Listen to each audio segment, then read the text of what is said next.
Bom, o nosso assunto a partir deste momento envolve a dinâmica da atmosfera, assunto esse que inicia o nosso volume 3. Então é dentro da dinâmica da atmosfera que a gente vai estudar um pouquinho sobre todos os fenômenos que envolvem aí a climatologia. A gente vai entender um pouquinho sobre previsão do tempo, vai falar sobre os tipos de chuva, sobre os tipos de vento, pressão atmosférica. Então todos os fenômenos que de alguma maneira envolvem aí o estudo da climatologia serão de alguma maneira abordados dentro da dinâmica da atmosfera. Primeiro assunto nosso aqui dentro do volume 3. Então, antes de fato começar a falar sobre essa série aí de fenômenos, é importante que a gente entenda um pouquinho o que seria a atmosfera. Então, quando eu falo de atmosfera, eu posso fazer a definição que ela é a camada gasosa que envolve a Terra e ela é essencial para a presença da vida no planeta. E aí, explicando o porquê dela ser tão essencial para a existência da vida, eu posso falar que a atmosfera, o processo de formação dela, ela se dá a partir do momento em que eu tenho aqui corpos pequenos que de alguma maneira eles vão começar a se chocar aí com a Terra e são esses pequenos corpos que vão dar origem então à atmosfera, que vão compor a atmosfera durante o seu processo aí de formação. Então esses corpos eles foram liberando calor e além disso alguns componentes acabaram passando para o estado gasoso. Então esses componentes que passam aí para o estado gasoso é que vão compor os gases que eu vou ter presentes aqui dentro da minha atmosfera. Então junta-se essa situação desses pequenos corpos, digamos assim, que vão passar para o estado gasoso, junta-se a isso a questão da atividade vulcânica. Então, o vulcanismo, nós estudamos lá no volume 2, falamos bastante sobre ele. Então, os gases que são provenientes lá da atividade vulcânica também vão ajudar na composição dessa dinâmica da atmosfera, da formação dos gases que eu tenho presente dentro da atmosfera. E aí, eu posso afirmar para vocês que entre essa composição de gases, 99% deles, eu tenho aqui a composição do oxigênio e do nitrogênio. Então, eu tenho aqui uma imagem que é a reprodução do nosso material didático, mostrando que mais de 78% desses gases que eu tenho presentes aqui na atmosfera é formado, então, pelo nitrogênio. E pouco mais, aí, quase 21%, é o oxigênio, que é importante, então, para a existência da vida. Então, daí, desse primeiro tópico que foi colocado aqui no slide, que a atmosfera é, então, essa camada gasosa que envolve a Terra e a importância dela para a existência da vida em função dos gases que compõem aí essa atmosfera, principalmente o oxigênio. E aí eu chego nas camadas da atmosfera. Então, essa atmosfera ela é formada por uma série de camadas. Essas camadas são a troposfera, que a gente vai ver, ela é a mais importante para a gente dentro dos nossos estudos. Além da troposfera, eu tenho também a estratosfera, a mesosfera, a ionosfera e a exosfera. Então, essas são as camadas que compõem a atmosfera. Então, a gente vai falar rapidamente um pouquinho sobre cada uma delas. E esse destaque especial, então, vai para essa primeira camada, que é a troposfera. Temos aqui uma imagem no slide. Então, essa imagem, ela também é uma reprodução do nosso material didático. E eu consigo perceber aqui, então, que a troposfera é essa camada que vai da superfície da Terra, acompanhando aqui pelo cursor do mouse. Então, ela vai da superfície da Terra até uma altitude de 10 km.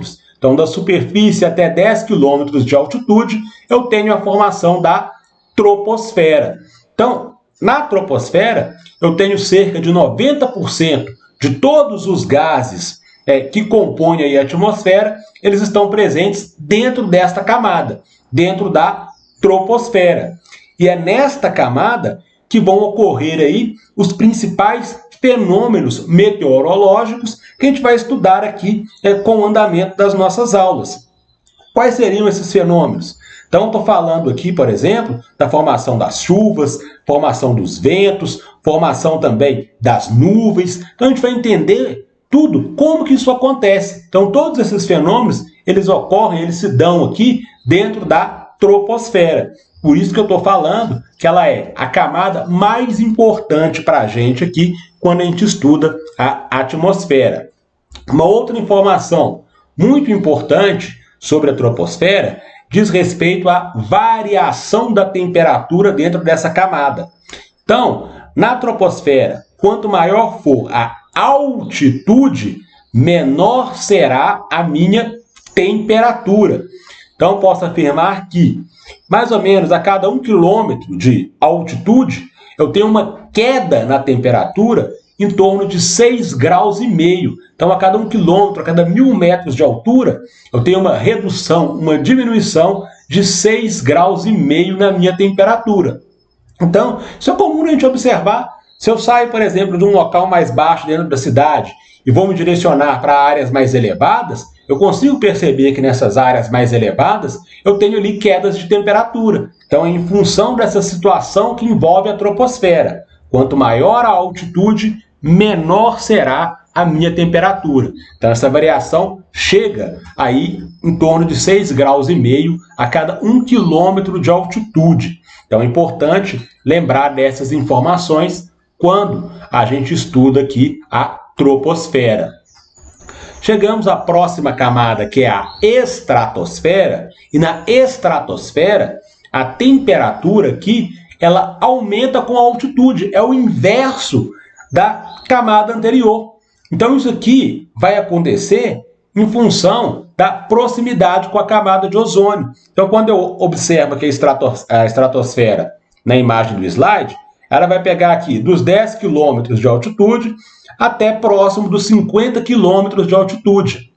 E aqui, ó, eu vou ter a presença da chamada camada de ozônio. Então, é essa camada de ozônio que faz com que a elevação da minha altitude faça com que a temperatura também aumente. Por quê? A camada de ozônio ela vai fazer aqui uma função de reter boa parte aí da radiação solar. Então, ela é responsável, por exemplo, pela retenção lá da radiação ultravioleta, impedindo que essa radiação chegue até a superfície da Terra. Então, como ela está acumulando calor aqui, ó, à medida que eu vou ganhando altitude dentro da estratosfera, eu vou me aproximando da camada de ozônio. Como ela está retendo calor, à medida que eu vou me aproximando da camada de ozônio, a temperatura, então, ela tende a aumentar. Então, cuidado aí com essas informações para não fazer confusão. Então, na troposfera, a temperatura ela diminui com a altitude. Quando eu chego na estratosfera, a situação é ao contrário, ela é a situação inversa por causa da camada de ozônio que faz a retenção de calor aqui. A próxima camada da atmosfera é a mesosfera. E aqui a situação volta a ser igual na troposfera.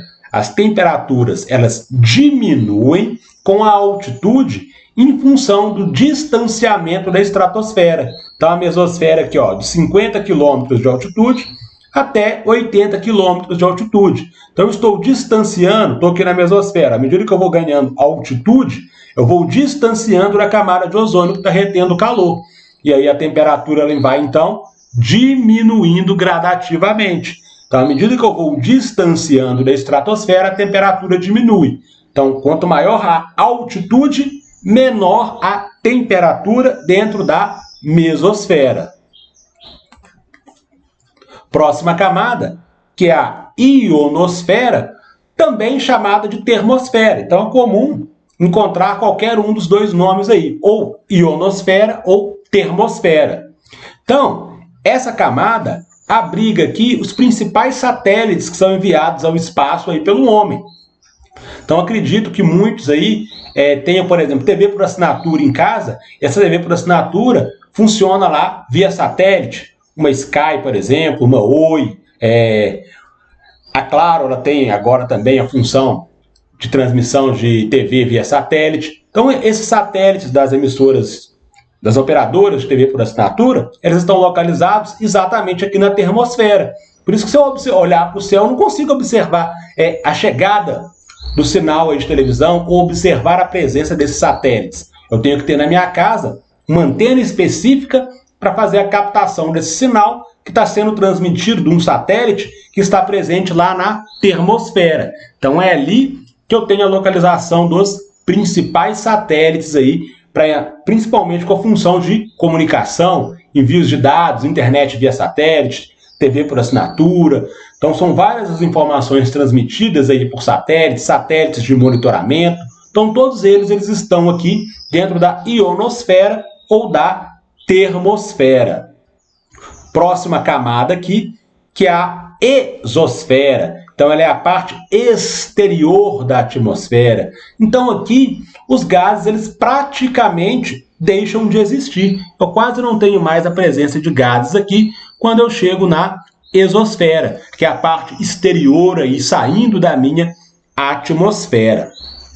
E agora, encerrando aqui as camadas da atmosfera, uma outra coisa que é importante a gente ter em mente quando eu falo da atmosfera são as funções principais que ela exerce. Então nós já falamos da importância que ela tem aqui em função da vida, por causa dos gases, principalmente o oxigênio que compõe essa atmosfera. Eu posso falar também que ela é importante porque ela tem o papel aqui de proteger o planeta no sentido de impedir que pequenos fragmentos que chegam aqui do espaço, que eles atinjam a Terra, que eles atinjam a superfície terrestre. Então, pequenos fragmentos que vão chegando aqui próximo da exosfera e vão passando por essas camadas da atmosfera, eles vão sendo gradativamente dissolvidos, eles vão se fragmentando de forma que, na maioria das situações, eles não consigam atingir aqui a superfície terrestre. Então, uma das funções da atmosfera é essa, impedir que esses fragmentos atinjam a superfície. Outra função muito importante da atmosfera diz respeito à manutenção da temperatura do planeta. Então, isso é exercido em função do equilíbrio que existe aqui entre as temperaturas. Então, essa situação que a gente veio descrevendo até agora, das variações de temperatura dentro aqui das camadas da atmosfera, tem a camada de ozônio que contribui para a retenção aí de calor. Então, todas essas camadas auxiliam no equilíbrio térmico. Então, eu tenho aqui um controle da amplitude térmica.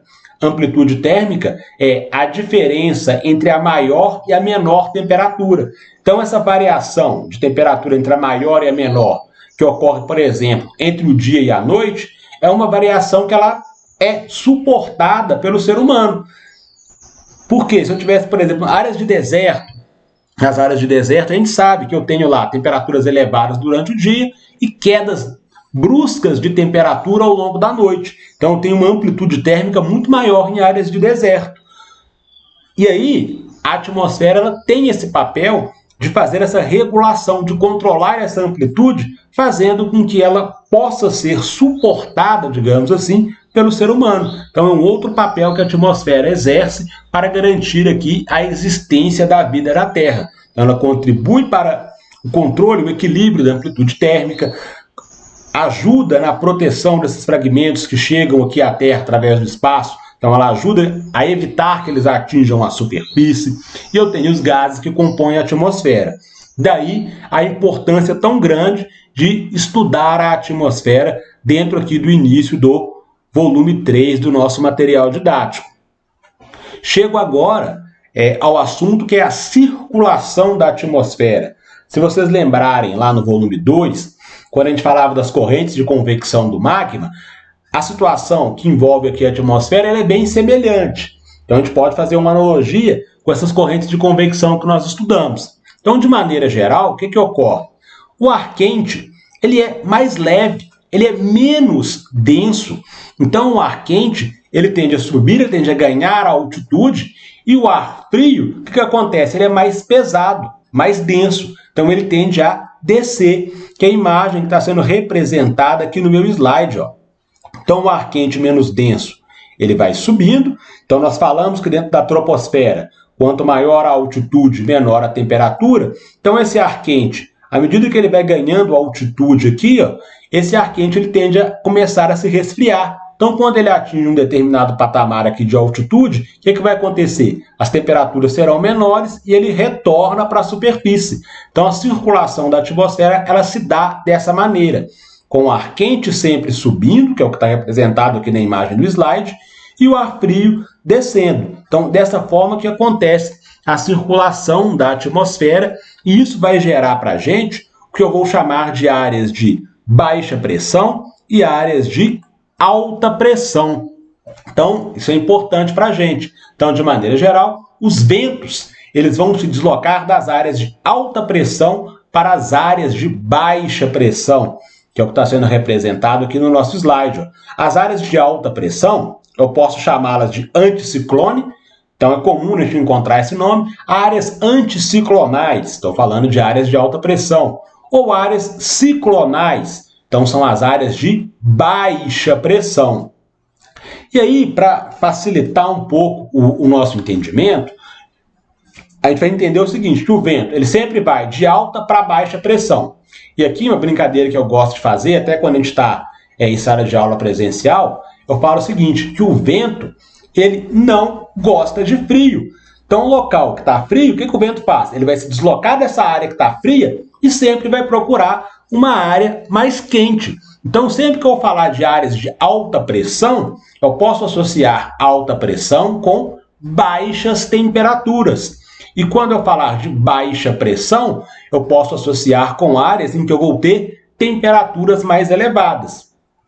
Então, guardar essa informação. Vento não gosta de frio. O vento sempre sai da área fria e vai para as áreas mais quentes. A área fria é alta pressão. A área mais quente, baixa pressão. Então, tendo essa informação em mente, isso vai ajudar muito a gente agora, que eu vou começar a falar um pouquinho sobre os tipos de vento que a gente encontra aqui. Então, vento não é tudo igual. Eu tenho tipos diferentes aí de ventos.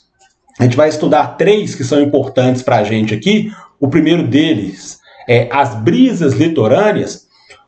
Vocês podem encontrar também, além do nome brisas litorâneas, falando de brisas continentais, brisas oceânicas, mas de maneira geral eu prefiro utilizar o termo brisas litorâneas. Então essas brisas, elas têm um mecanismo de funcionamento para o dia e um mecanismo oposto, inverso, durante a noite. Como que isso funciona? Vocês vão estudar isso também lá na matéria de física. Vocês vão aprender na matéria de física o seguinte, que a água ela tem uma propriedade chamada de calor específico. Então a água ela tem um alto calor específico. O que significa isso? A água ela demora muito para poder esquentar, mas ela também demora muito para poder esfriar. Então essa propriedade da água eu chamo isso de calor específico. Já as áreas continentais, a superfície terrestre aqui, ela não tem essa propriedade. Então a Terra ela esquenta muito rápido e esfria muito rápido. Então, tendo essa informação em mente, a gente consegue entender como que funcionam aqui as brisas litorâneas. Então, lembrando que eu falei no slide anterior a respeito do vento. Vento não gosta de frio. Ele sempre sai das áreas frias, alta pressão, e vai para as áreas quentes, baixa pressão. Então, dentro aqui da imagem que foi colocada no slide, então tem a presença do Sol aqui, está mostrando que eu estou durante o dia. Então, durante o dia, a água do oceano aqui, ela está muito fria. Então, nas primeiras horas do dia, a água do oceano está fria. Quem tem o costume, de repente, aí, que vai para uma área, ela tem piscina mesmo, uma área de piscina, ou está lá na praia, pode observar que quando você entra na água, nas primeiras horas do dia, a água ainda está muito geladinha. À medida que aparece ali o sol, tem a radiação solar ao longo do dia, essa água gradativamente ela vai se aquecendo aí pouco a pouco. Se você entra lá na piscina, está lá na praia, vai entrar na água mais para o finalzinho da tarde, você vai observar que essa água está numa temperatura um pouquinho maior, que é essa questão do calor específico, ela demora. Então a água ela vai demorar ali o dia todo recebendo a radiação solar para ter um aumento na sua temperatura. Então, durante o dia, a água do oceano, a água do mar, ela ainda está muito fria. Como o vento não gosta do frio, o que o vento faz? Ele sai durante o dia das áreas de oceano, que é uma área de alta pressão, e vai em direção às áreas continentais, que apareceu o sol de manhã. As áreas continentais, elas esquentam muito rápido. Então o vento sai do oceano durante o dia e vai para as áreas continentais. Quando inverte a situação, anoiteceu, então aqui à noite a situação muda. Como a Terra não apresenta essa propriedade de calor específico, de esquentar muito rápido e esfriar muito rápido, o Sol foi embora, a Terra começa a esfriar rapidamente. Então o que o vento vai fazer? Agora, a parte continental ela está muito fria, funciona como uma área de alta pressão. Já as áreas aqui dos oceanos, a água do mar, o que aconteceu com ela? Ela recebeu calor durante todo o dia, então no comecinho da noite, finalzinho da tarde, início da noite, ela tem uma temperatura maior. Então o vento ele faz o caminho oposto. Ele sai do continente e vai em direção ao oceano, em direção ao mar. Então é dessa maneira que eu tenho que entender o funcionamento das brisas litorâneas. Durante o dia, o vento sai do mar ou do oceano e vai para as áreas continentais. Durante a noite, o papel é inverso. O vento ele sai das áreas continentais e vai em direção às áreas oceânicas. Então é isso que eu tenho que entender aqui quando aparecer questões para a gente que envolvem aí o estudo das brisas litorâneas. Por que eu falei que pode ser chamada também de brisas continentais ou brisas oceânicas? Em função desses deslocamentos aqui. Então, durante o dia, é a brisa oceânica, ela está saindo do oceano e indo em direção ao continente. À noite, é a brisa continental, saindo do continente e indo em direção ao oceano. Então, se aparecer, por exemplo, numa avaliação, o termo brisas oceânicas ou brisas continentais, a gente consegue entender do que está falando. E aí, para resumir tudo, eu dou um nome de brisas litorâneas. Ok? O entendimento desse primeiro tipo de vento? Então, um vento extremamente comum no território brasileiro, principalmente nas áreas litorâneas. Então, se eu pegar a faixa litorânea do território brasileiro, eu vou ter a presença desse tipo de vento, das brisas litorâneas aí. Segundo tipo de vento, para a gente falar um pouquinho sobre ele, são as monções. Então, as monções são ventos que atuam principalmente no continente asiático, então não é um vento comum no território brasileiro, e ele apresenta um mecanismo de funcionamento diferente para o verão e o inverno. Basicamente, quem entendeu a explicação das brisas litorâneas, entende também a explicação das monções. O esquema é basicamente o mesmo, só que quando eu falo das brisas, o funcionamento ali, ele se dá ao longo do dia e da noite. No caso das monções, o funcionamento aqui ele acontece no verão e no inverno. Então, observando as imagens do slide, o que está acontecendo na monção de verão? Então, eu estou no início do verão, o volume de água que eu tenho no oceano, no caso aqui é o Oceano Índico, volume de água é um volume de água bastante considerável, um volume de água significativo. Então, para aquecer toda a água do oceano, o tempo que eu vou demorar para fazer isso é muito grande. Lembrando lá da propriedade da água, do calor específico. Ela tem um alto calor específico. Demora a aquecer, mas também demora para poder esfriar. Então, durante o período do verão, a água do oceano está fria. Pode até parecer contraditório, mas verão é a estação das temperaturas mais elevadas. Por que a água do oceano está fria? Por causa do calor específico. Ela vai receber calor durante todo o verão, lá no final do verão, aí tudo bem, a água do oceano ela já vai ter temperaturas mais elevadas. Mas no início do meu verão, a água do oceano ela ainda está muito fria, como o vento não gosta do frio, o que o vento faz? Sai do oceano e vai em direção às áreas continentais. Então, o oceano aqui ele funciona como uma área de alta pressão, acompanhando aqui pelo cursor do mouse, alta pressão, e ele vai em direção às áreas continentais que possuem aqui baixa pressão. Então, no período do verão, as áreas continentais aquecem muito rápido. Então, na monção de verão, o vento sai do oceano e vai para o continente. Quando chega no inverno, a situação inverte. Durante o período do verão, o oceano ficou recebendo todo o calor, toda a radiação. Então a água do Oceano Índico agora, ela tem temperaturas elevadas. As áreas continentais não, as áreas continentais estão frias. Como o vento não gosta de frio, o vento está se deslocando da alta pressão em direção à baixa pressão. Ele sai do continente e vai em direção ao oceano. Então faz o papel inverso. Viu que eu comentei que era bem semelhante lá à questão das brisas? Então é bem parecido, só que aqui o funcionamento ele se dá no verão e no inverno. Coisa importante aqui para a gente guardar. E que a gente está estudando o vento de monções, sendo que esse vento não é um vento comum no território brasileiro. A importância dele se dá principalmente no caso da produção de alimentos, principalmente a produção de arroz. O continente asiático é a região aí do mundo que mais produz arroz. E boa parte disso é em função dos ventos de monções. Durante o período do verão, em que os ventos saem do oceano e vão em direção ao continente, esse vento leva junto com ele a presença da umidade. E áreas produtoras de arroz necessitam de terrenos que estejam aí parcialmente úmidos. Então esse terreno ele tem que ter ali um grau muito grande de umidade. Então quando o vento sai do oceano e vai em direção ao continente, ele leva a umidade junto. Então é nesse período que vai ser excelente, digamos assim, para a plantação de arroz.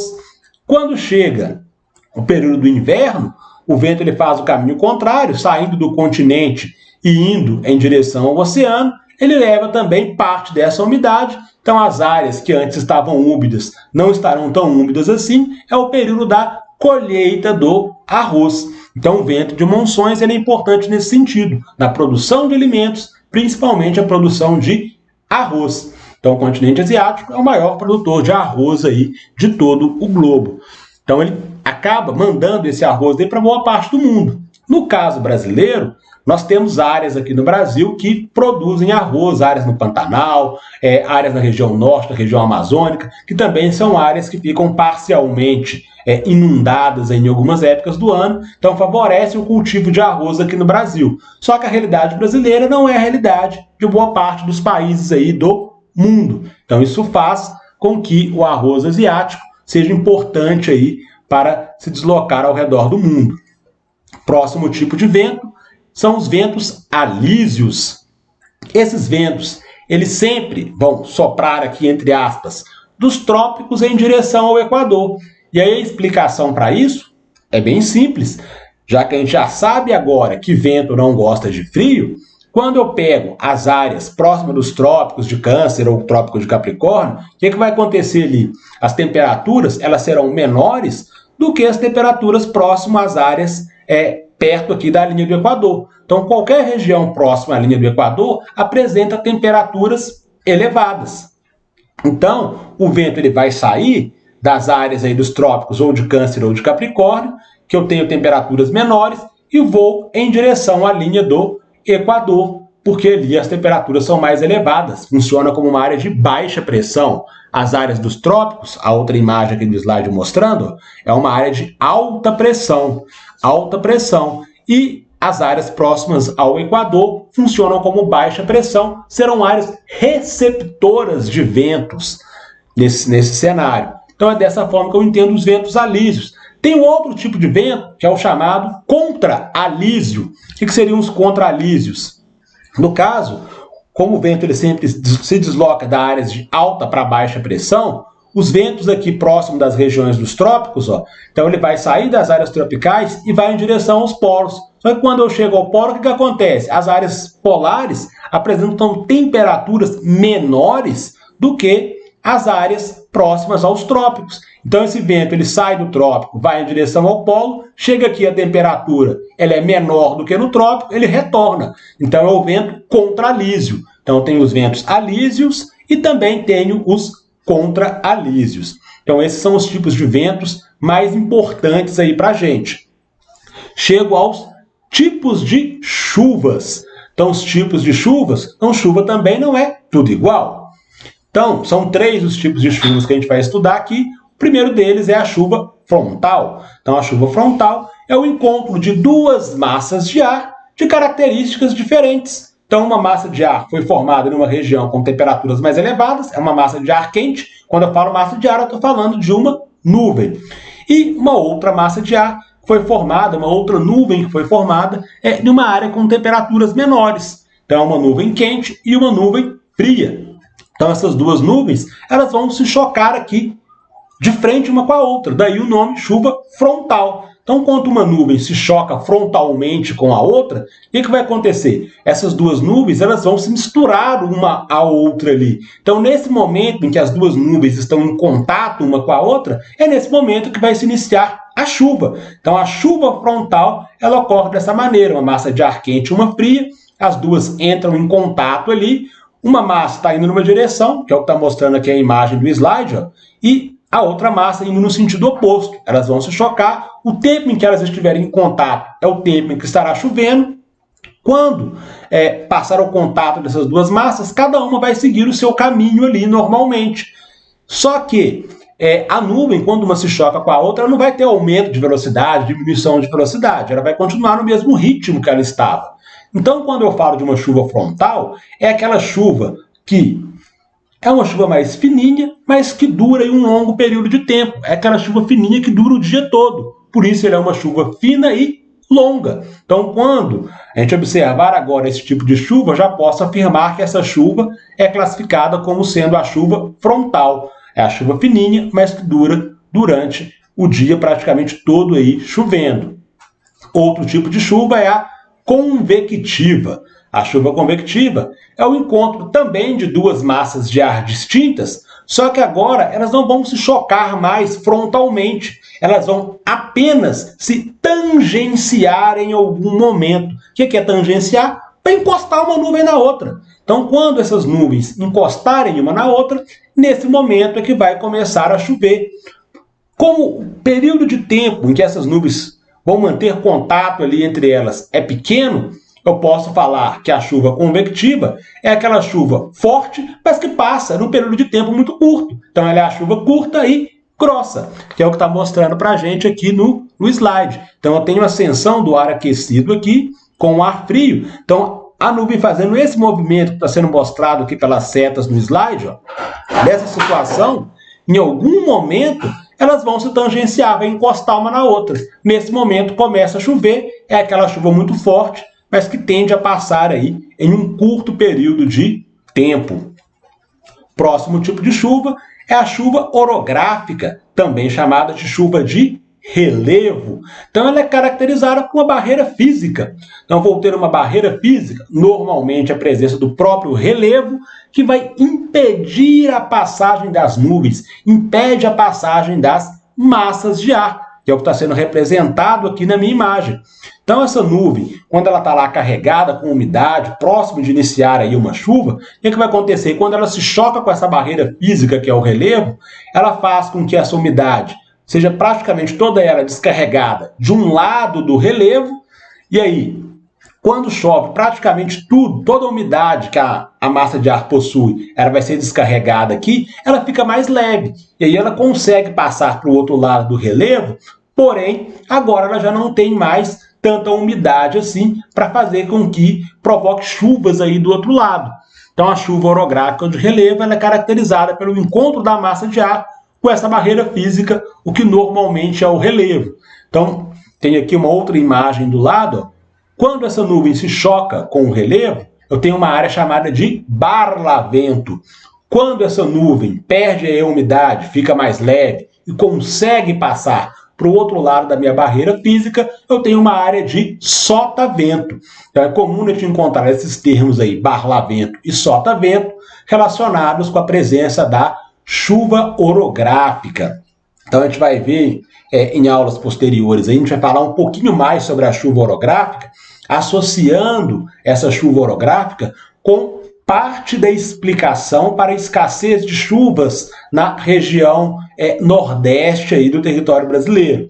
Então, cuidado com essa informação. É errado afirmar que a chuva orográfica é responsável pela seca em parte do Nordeste. Ela contribui em alguma medida, mas ela não é a única responsável por isso, não. Então, a gente vai fazer essa discussão em um momento posterior aí.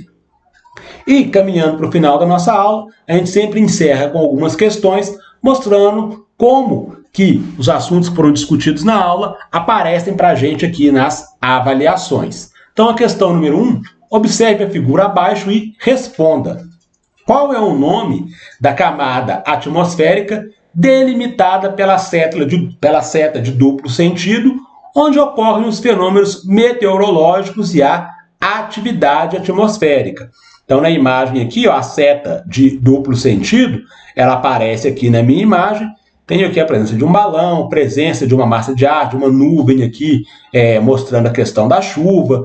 Então, essa camada é a que nós falamos lá entre as camadas da atmosfera, a camada mais importante para a gente, que é a troposfera. Então, na questão número 1, resposta aqui para a gente, simplesmente letra B, troposfera. Respondemos a questão número 1. É a camada mais importante aí, é aquela camada que, enquanto maior for a minha altitude, menor será a minha temperatura. Ok? Então, questão número 1, marco troposfera. Temos a questão número 2 aqui rapidamente. Além da temperatura, a chuva e a umidade são elementos fundamentais e indispensáveis na caracterização do clima. Clima úmido, superúmido, seco, entre outros. São alguns exemplos da importância da umidade. Associe as características aos tipos de chuva, numerando os parênteses. Então, o número 1 resulta da ascensão do ar, vapor, que ao tangenciar as camadas de ar frio, sofre condensação e precipita-se sob a forma de chuva. Então, o número 1, estou falando de qual tipo de chuva? Já acabou de falar os tipos de chuva, vou associar o número 1 com a chuva de convecção, em que as massas de ar elas vão encostar uma na outra, elas vão se tangenciar. Então, o número 1 diz respeito à chuva de convecção. O número 2 resulta do encontro de uma massa de ar frio com uma massa de ar quente.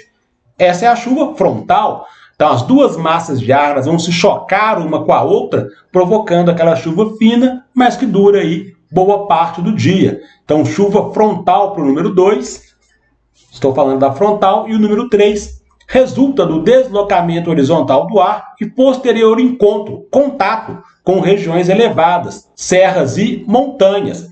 É o último tipo de chuva que a gente estudou, a chuva orográfica. Então, dessa maneira, fazendo a associação dos parênteses ali, ó, a sequência correta dos parênteses é...